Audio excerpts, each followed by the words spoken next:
Hello student, welcome back to my channel माझं मराठी।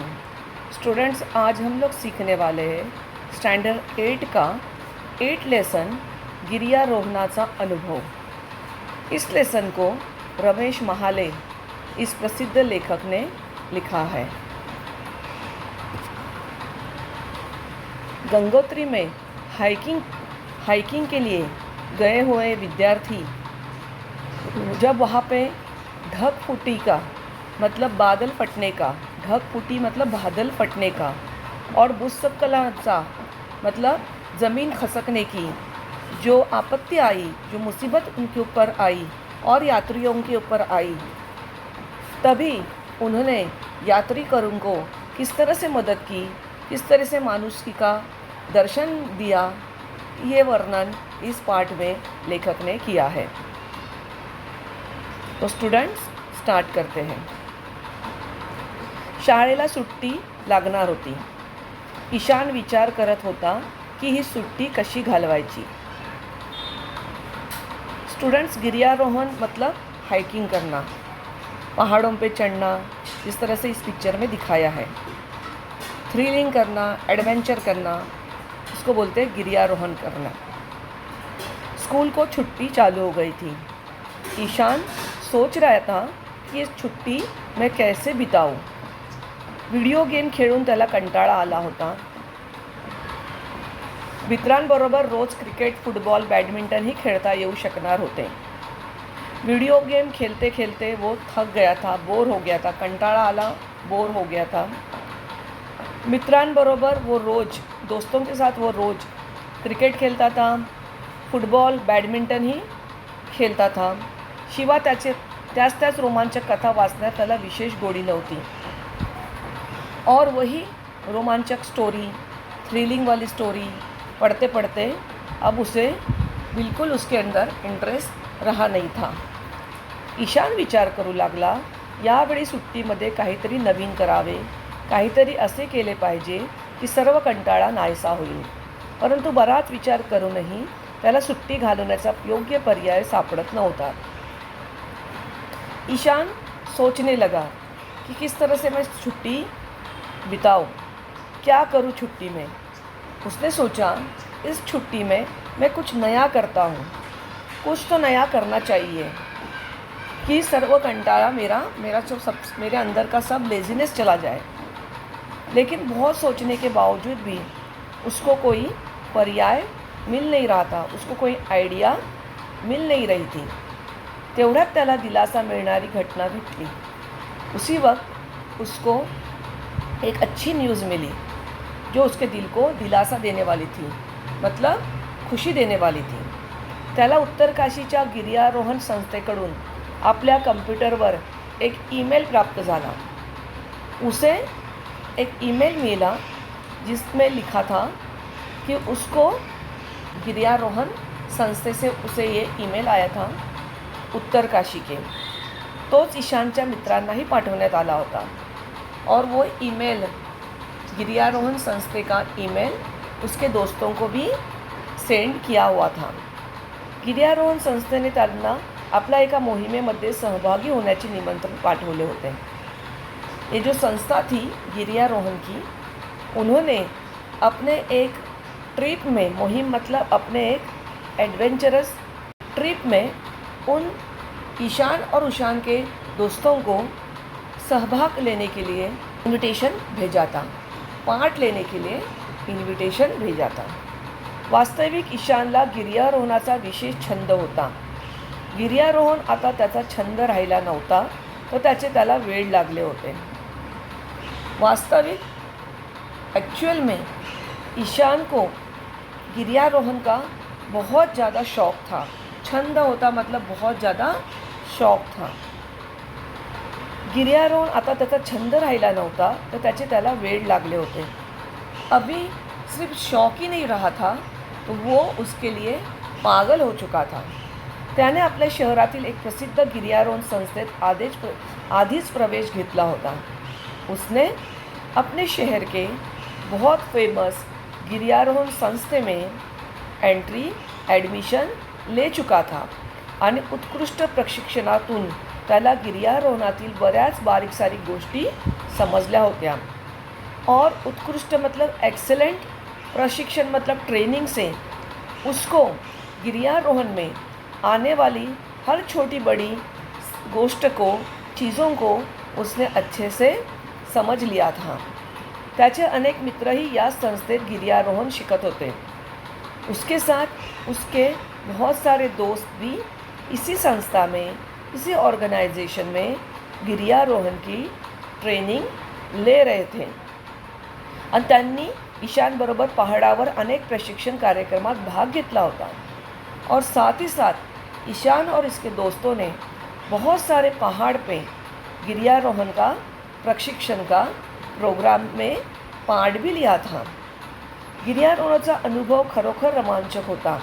आकाशाला स्पर्श करणारे उंच पहाड, विशालकाय खडक, हिरव्यागार घाटी आणि वेगाने वाहणाऱ्या स्वच्छ पाण्याच्या पहाडी नद्या ईशान त्याच्या साथीदारांना साथ घालत होत्या। गिर्यारोहण का अनुभव बहुत ही रोमांचक था, बहुत ही थ्रिलिंग वाला था। आकाश में स्पर्श करने वाले, आकाश को टच करने वाले ऊंचे ऊंचे पहाड़, ऊंचे ऊंचे खड़क मतलब पत्थर, बड़े बड़े खड़क, बड़े बड़े पत्थर, घाटी मतलब वैलीज़, हिरवी हिरवी वैलीज़, हरी हरी वैलीज़ और तेज वेगाने मतलब बहुत ज़ोर से बहने वाली स्वच्छ पहाड़ी नदियाँ, पानी की नदियाँ ईशान को और उसके दोस्तों को साथ डाल रही थी, मतलब बुला रही थी। त्यांना तेव्हा संधी मिळेल तेव्हा ते आवश्यक उपकरणे आणि सामानाची बॅग घेऊन गिर्यारोहण करायला जात असत। जब जब उन लोगों को संधि मिलती थी, मौका मिलता था, तब वो आवश्यक उपकरणे, ज़रूरी चीज़ें, सामान की बैग, उपकरणे मतलब टूल्स है, चीज़ें हैं जो बहुत ज़रूरी है, सामान की बैग लेके वो गिर्यारोहण करने के लिए निकल जाते थे। उत्तर काशीच्या गिर्यारोहण संस्थेचा संदेश वाचल्यावर ईशान फारच खुश झाला। उत्तर काशी से गिर्यारोहण संस्थे की तरफ से जो संदेश आया था, ईमेल आया था, उसे पढ़ के ईशान बहुत ज़्यादा खुश हुआ। त्याने लगेच या निमंत्रणाची माहिती आपले मित्र धैर्य, प्रशांत, अमन आणि सक्षम यांना दिली। उसने तुरंत अपने इस ईमेल का इन्विटेशन का इन्फॉर्मेशन अपने दोस्तों को दी। सर्वच मित्र फार खुश झाले। सारे दोस्त धैर्य, प्रशांत, अमन, सक्षम सारे दोस्त बहुत खुश हो गए। ते जणू सुट्टीत पहाडावर जाण्याची वाटच पाहत होते। वो सब लोग, वो सब बच्चे छुट्टी में पहाड़ पे जाने का ही इंतज़ार कर रहे थे। शाळेला सुट्टी लागण्यापूर्वीच त्यांनी पहाडावर जाण्याची तयारी सुरू केली होती। स्कूल को वैकेशन होने से पहले ही, स्कूल को छुट्टी होने से पहले ही उन लोगों ने पहाड़ पे जाने की, ट्रैकिंग करने की सारी तयारी शुरू कर दी थी। शाळेला सुट्टी लागल्याबरोबर सर्व मित्र टॅक्सीने ऋषिकेशहून उत्तर काशीला पोचले। स्कूल को छुट्टी मिलते बराबर सारे दोस्त टैक्सी से ऋषिकेश से उत्तर काशी में पहुंच गए। वाटेत उंच उंच पहाड़ पाहून ते फार रोमांचित झाले होते। रास्ते में बड़े बड़े ऊंचे ऊंचे पहाड़ देख के वो बहुत खुश हो रहे थे, बहुत रोमांचित हो रहे थे। गिर्यारोहण संस्थेच्या आपल्या साथीदारांना भेटल्यावर ईशान व त्याचे मित्र खूप उत्साहित झाले होते। गिर्यारोहण संस्थेच्या और साथीदारों को देख के, गिर्यारोहण संस्थे के और साथीदारों को देख के मतलब कलीग्स को देख के सब लोग, सब बच्चे बहुत खुश हो गए और उत्साहित हो गए। सर्व मित्रांनी मिळून माउंटेनिअरिंगच्या साहाय्याने उत्तर काशीहून गंगोत्रीला जाण्याचा निश्चय केला। सर्व मित्र, सब दोस्तों ने डिसाइड किया कि माउंटेनियरिंग के मदद से उत्तरकाशी से गंगोत्री जाएंगे। गिर्यारोहण सुरू झाले। गिर्यारोहण सुरू झाले। उंच पहाडावर गिर्यारोहण करणे काही सोपे काम नव्हते। हाइकिंग शुरू हो गई। ऊंचे ऊंचे पहाड़ से गिर्यारोहण करना, ऊंचे पहाड़ को चढ़ना कोई आसान काम नहीं था। अनेक तासांच्या कठीण आणि थकवणाऱ्या चढाईनंतर शेवटी ते गंगोत्रीला पोचले। बहुत घंटों के, तास मतलब घंटों के, कठिन और थकवल्याना चढ़ाईनंतर, कठिन और थकाने देने वाली चढ़ाई करने के बाद आखिर वो गंगोत्री पहुंच गए। ईशान व त्याचे साथीदार गंगोत्रीला पोहोचल्यामुळे फार उत्साहित झाले होते।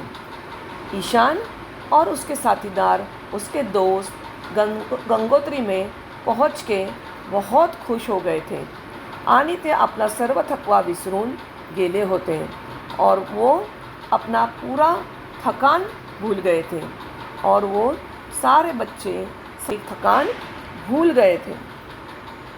परंतु गंगोत्रीला पोचल्यानंतर त्यांनी जे पाहिले ते काळजाला घर पाडणारे दृश्य होते। लेकिन जब वो गंगोत्री में पहुंचते हैं तो उन्होंने जो देखा उनके हृदय में बहुत बड़ा धक्का पहुंच गया। उनके काळजाला घर पाडणारे मतलब उन्होंने बहुत डरावना और खौफनाक मंजर देखा। दृश्य मतलब व्यू देखा। पहाड़ामधून आलेले ढग अकस्मात फुटले। उन्होंने देखा पहाड़ में से आए हुए ढग मतलब बादल अचानक फूट जाते हैं और गंगोत्री पर भीषण हाहाकार वाजला और गंगोत्री पे बहुत भीषण हाहाकार मच गया, अफरातफरी मच गई। पाण्याच्या धोकादायक प्रवाहामुळे मंदिर परिसरच नव्हे तर दुकाने, हॉटेल्स आणि धर्मशाळा उद्ध्वस्त करून टाकल्या होत्या। बादल जब फूटता है तो पानी का बहुत बड़ा प्रवाह गिरता है। बादल फूटने के वजह से पानी का बहुत बड़ा प्रवाह नीचे गिर गया और उस प्रवाह में मंदिर परिसर ही नहीं तो दुकान, हॉटेल्स और धर्मशाला ये भी ख़त्म हो गई, उद्ध्वस्त करून टाकल्या होत्या। मतलब ये सब चीज़ें भी नष्ट हो गई। बरीच घरे आणि गेस्ट हाऊस नदीच्या वेगवान प्रवाहाबरोबर वाहून गेले होते। बहुत सारे घर, गेस्ट हाऊस नदी के वेगवान प्रवाहाबरोबर उस नदी के प्रभाव से बह के चले गए।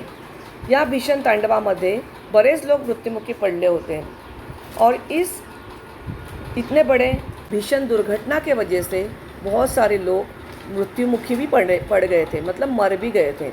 नदी ने रौद्र रूप धारण केले होते। नदी में पानी का प्रभाव बढ़ गया था। बादल फूटने के वजह से नदी में पानी का प्रभाव बढ़ गया था। या तांडवात आपल्या आत्पेष्टांना गमावल्यामुळे लोग स्पुंदून रडत होते।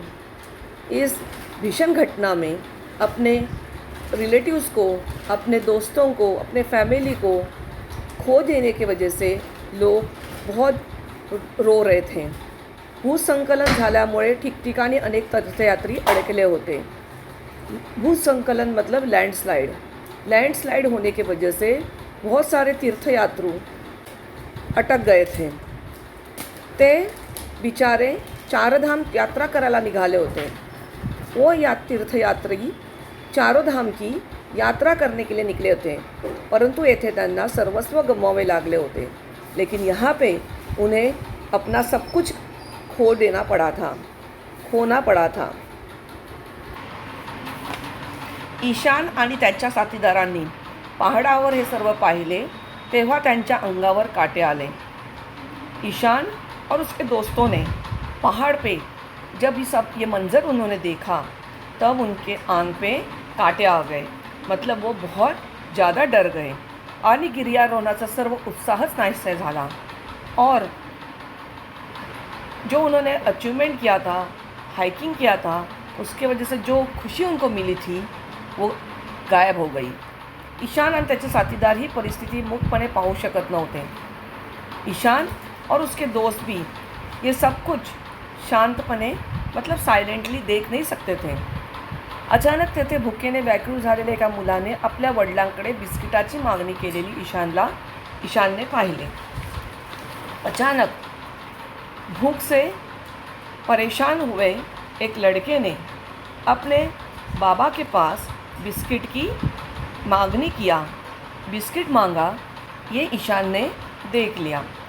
वडिलांनी जेव्हा दुकानदाराला बिस्किट पुड्याची किंमत विचारली तेव्हा तो म्हणाला, बिस्किटाचा एक पुडा 100 रुपयांना मिळेल आणि पाण्याची बाटली 200 रुपयांना मिळेल.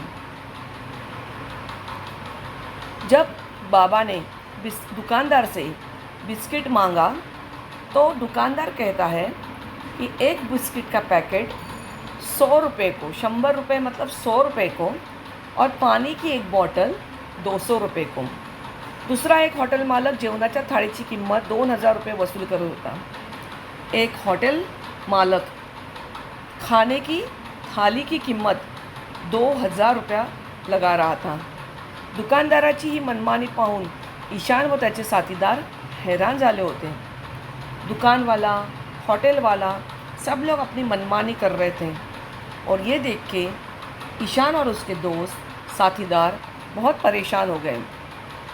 ते विरोध करत दुकानदारांना म्हणाले, काका ही तर सरळ लुटमार आहे. 5 रुपयात मिळणाऱ्या बिस्किट पुड्याची किंमत 100 रुपये आणि 15 रुपयाच्या पाण्याच्या बाटलीची किंमत 200 रुपये कशी काय असू शकते. ईशान और उसके दोस्त दुकानदार से कहते हैं, ये तो आप लुटमार कर रहे हो. 5 रुपये की बिस्किट 100 रुपये में बेच रहे हो, 15 रुपये की पानी की बॉटल 200 रुपये में बेच रहे हो. ये आप सही नहीं कर रहे हो. मुलांनो, तुम्ही आपले काम करा. येथे पहाडावर वस्तू याच भावाने मिळतात. बच्चों, तुम लोग अपना काम करो. यहाँ पहाड़ पे चीज़ें ऐसे ही ऊंची रेट में मिलती है. ज्याला गरज वाटेल तो खरेदी करेल. दुकानदार रागाने म्हणाला. जिसको ज़रूरत होगी वो ज़्यादा से ज़्यादा प्राइस दे के भी खरेदी करेगा. दुकानदार गुस्से से बोला. ईशान आणि त्याचे साथीदार गप्प बसले. त्यांनी अडचणीत सापडलेल्या यात्रेकरूंना मदत केली. ईशान और उसके दोस्तों ने मुसीबत में फंसे हुए यात्रिकरों को मदद करना शुरू कर दिया. जख्मी यात्रिकरूंवर प्रथमोपचार केले. जो यात्रेकरू जख्मी हुए थे उनको उन्होंने फर्स्ट एड देना चालू कर दिया. प्रथमोपचार मतलब फर्स्ट एड देना चालू कर दिया. त्यांची मलमपट्टी केली आणि औषधे दिली. उनको मलम लगाया, उसके ऊपर पट्टी बांधे और जो भी मेडिसिन्स है दे दिए. हरवलेल्या यात्रेकरूंचा शोध घेण्यासाठी त्यांनी मदत केली. जो यात्रेकरू गुम हो गए थे उनको ढूंढने को उन्होंने शुरू कर दिया आणि भुकेल्या मुलांना आपल्याबरोबर आणलेली फळे, बिस्किटे व पाण्याच्या बाटल्या दिल्या. और जो बच्चे भूख से परेशान थे उन बच्चों को फळे मतलब फ्रूट, बिस्किट, पानी की बॉटल्स दिए. संध्याकाळ झाली होती. ईशानला आता खूप भूक लागली होती. शाम देखते देखते हो गई. ईशान को बहुत तेज़ भूख लगी थी. त्याच्या साथीदारांनाही भूक लागली होती. साथ ही साथ उसके दोस्तों को भी भूख लगी थी. त्यांना विश्रांतीची गरज जाणवत होती और उन्हें रेस्ट करना भी ज़रूरी था. एक तो पहाड़ चढ़ के आए थे और आने के बाद जो मंज़र उन्होंने देखा तो उस मंज़र में उन्होंने लोगों को मदद भी की, खाना भी बांटा और इस वजह से अभी वो ज़्यादा थके हुए थे और भूख भी लगी थी. उनको विश्रांति की ज़रूरत थी. उनको रेस्ट करने की ज़रूरत थी. पहाडेच्या कडेला एका हॉटेलसारखे घर दिसल्यावर ते मोठ्या आशेने घरमालकाकडे गेले. पहाड़ के एक साइड में एक घर दिखा जो होटल के जैसा था. तो उन्होंने वहाँ पे जाके घर मालक से, घर के ओनर से बात की. म्हणाले, काका आम्हाला खाण्यासाठी थोडे अन्न आणि रात्रभर मुक्काम करण्यासाठी एखादी खोली देऊ शकाल. ईशान और उसके दोस्त कहते हैं कि काका मतलब अंकल, आप खाने के लिए थोड़ा खाना और रात गुजारने के लिए एक रूम दे सकते हैं क्या? हो, परंतु जेवणासाठी 10,000 आणि खोलीचे भाडे 15,000 रुपये द्यावे लागेल, दुकानदार काहीशा रुक्ष स्वरात म्हणाला.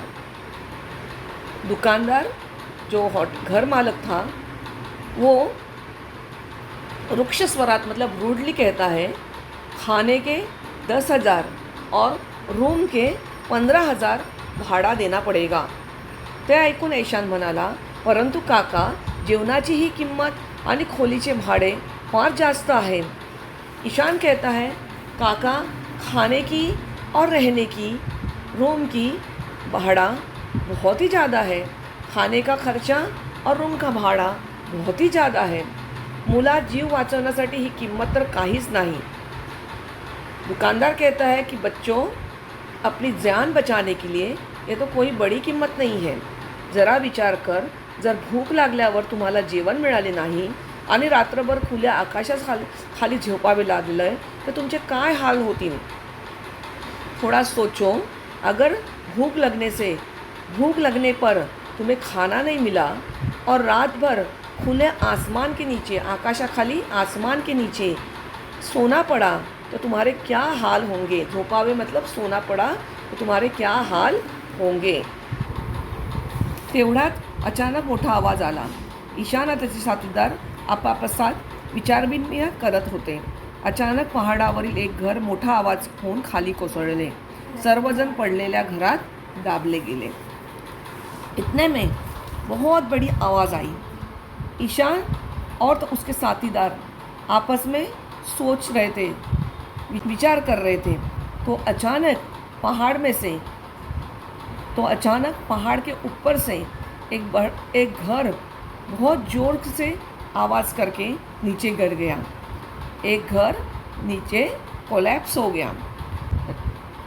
सब लोग उसके नीचे दब गए. सब लोग घर के नीचे दब गए. ईशान व त्याचे साथीदार सर्व काही विसरून कामाला लागले. ईशान और उसके दोस्त सब कुछ भूल के, थकान भूल के, भूख भूल के, प्यास भूल के, सब भूल के उन्होंने काम शुरू कर दिए.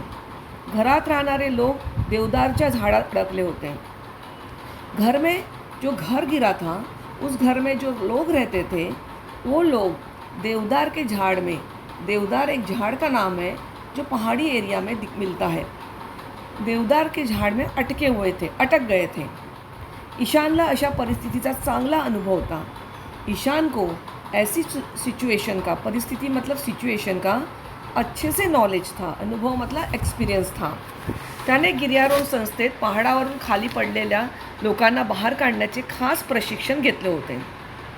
उसने अपने गिर्यारोहण संस्था में पहाड़ से जो नीचे गिर जाते हैं लोग, उनको बाहर निकालने का प्रशिक्षण, ट्रेनिंग उसने ले चुका था. तो जाड व मजबूत दोराच्या साहाय्याने खाली उतरला आणि अडकलेल्या त्या सर्वांना बाहेर काढले. उसने एक दोर पकड़ा. दोर मतलब रस्सी, रोप. बहुत मजबूत और बहुत मोटी रोप उसने पकड़ा और उसकी मदद से वो नीचे उतरा और जितने भी अटके हुए लोग थे उन सबको उसने बाहर निकाला. ईशान व त्याच्या साथीदारांना ती रात्र पहाडावर घालवावी लागली. ईशान और उसके साथीदारों को वो रात पहाड़ पे ही बितानी पड़ी. त्यांनी आपापल्याबरोबर नायलॉनचा तंबू आणला होता. उन्होंने अपने साथ अपने सामान में नायलॉन का तंबू मतलब टेंट भी लाया हुआ था. त्या आधुनिक तंबूत त्यांची कोणतीही गैरसोय झाली नाही. उस आधुनिक टेंट में मतलब मॉडर्न उस टेंट ने, उनमें कोई बात की कमी हुई नहीं. पहाडावर झालेल्या या दुर्घटनेची माहिती सेनेला मिळाली होती. पहाड़ पे ये जो दुर्घटना हुई थी, ये जो हादसा हुआ था, उसकी माहिती सेना को मिली हुई थी आणि हवाई दलाच्या हेलिकॉप्टरने बचाव अभियान सुरूही केले होते और हेलिकॉप्टर ने बचाव करने का काम शुरू कर दिया था. सकाळ झाल्यावर ईशानने व त्याच्या मित्रांनी आसपासच्या अंगलातून लाकडे गोळा करून आणली. सुबह ईशान और उसके दोस्तों ने जंगल से लकड़ियाँ जमा करी आणि त्यांना आग लावली. त्यातून खूप धूर झाला और उनको जलाया. उसमें से बहुत बहुत धुआं निकला. हा हवाई दलाच्या हेलिकॉप्टरसाठी एक संकेत होता. हवाई दल के हेलिकॉप्टर के लिए ये एक निशानी थी. योगायोगाने एक हेलिकॉप्टर धूर पाहून खाली आले. एक हेलिकॉप्टर धुआं को देख के, धूर मतलब धुआं को देख के नीचे उतरा व पहाड़च्या वर घिरट्या घालू लागले और पहाड़ के ऊपर घिरटा मतलब गोल गोल घूमने लगा. हवाई दलाच्या जवानांनी पहाडावर अडकलेल्या यात्रेकरूंना ईशान व त्याच्या साथीदारांना पाहिले. हवाई दल के जवानों ने पहाड़ पे अटके हुए यात्रिकों को और ईशान को और उसके दोस्तों को देखा. ईशान व त्यांच्या साथीदारांनी यात्रेकरूंना हेलिकॉप्टरपर्यंत पोचवायला हवाई दलाच्या जवानांना मदत केली. ईशान और उसके दोस्तों ने हेलिकॉप्टर तक यात्रेकरूं को पहुंचाया. हवाई दलाच्या हेलिकॉप्टरने सर्वांना सुरक्षित ठिकाणी पोहोचवले होते. हवाई दल के हेलिकॉप्टर ने सब लोगों को एक सेफ जगह पे, सुरक्षित जगह मतलब सेफ जगह पे पहुंचा दिया. हवाई दलांच्या अधिकाऱ्यांना जेव्हा ईशान व त्यांच्या साथीदारांचे बहादुरीचे कार्य समजले तेव्हा त्यांनी सर्वांची प्रशंसा केली. जब हवाई दल के अधिकारियों को, ऑफिसर्स को ईशान और उसके दोस्तों की बहादुरी के बारे में मालूम पड़ गया, उनके बहादुरी के काम के बारे में मालूम पड़ गया, तो उन्होंने सबकी बहुत प्रशंसा की, बहुत तारीफ की. एवढेच नव्हे तर त्यांनी त्या मुलांना वीरपदक मिळावे म्हणून राष्ट्रपतींकडे शिफारस केली. और इतना ही नहीं तो बच्चों को वीरपदक देने के लिए राष्ट्रपति को, प्रेसिडेंट को शिफारस भी की, रिक्वेस्ट भी की. तिकडे ईशान व त्याचे साथीदार पहाडावर झालेल्या दुर्घटनेनंतर सुरक्षित घरी पोचले. ईशान और उसके साथीदार सुरक्षितपणे अपने घर पे पहुंच गए. सेफली अपने अपने घर पहुंच गए. तेव्हा ते फार खुश झाले होते. तब वो बहुत खुश थे. गिर्यारोहणाचा हा अनुभव त्यांच्यासाठी कायम स्मरणात राहणारा होता. गिर्यारोहण के पर्वत चढ़ने का ये अनुभव उनको हमेशा याद रहने वाला था, क्योंकि उन्होंने हवाई दल के जवानों को, यात्रिकरों को बचाने में मदद की थी. जो अटके हुए, फंसे हुए यात्रिकों थे, लोग थे, उनको भी उन्होंने बचाया था. हवाई दल मतलब इंडियन एयरफोर्स. तो इस वजह से ये गिर्यारोहण की ये एडवेंचर ट्रिप अच्छे से हमेशा हमेशा के लिए याद रहने वाली थी. तो स्टूडेंट्स, मेरा ये एक्सप्लेनेशन कैसा लगा? आप मेरे वीडियो को लाइक, शेयर और सब्सक्राइब ज़रूर करना. Thank you.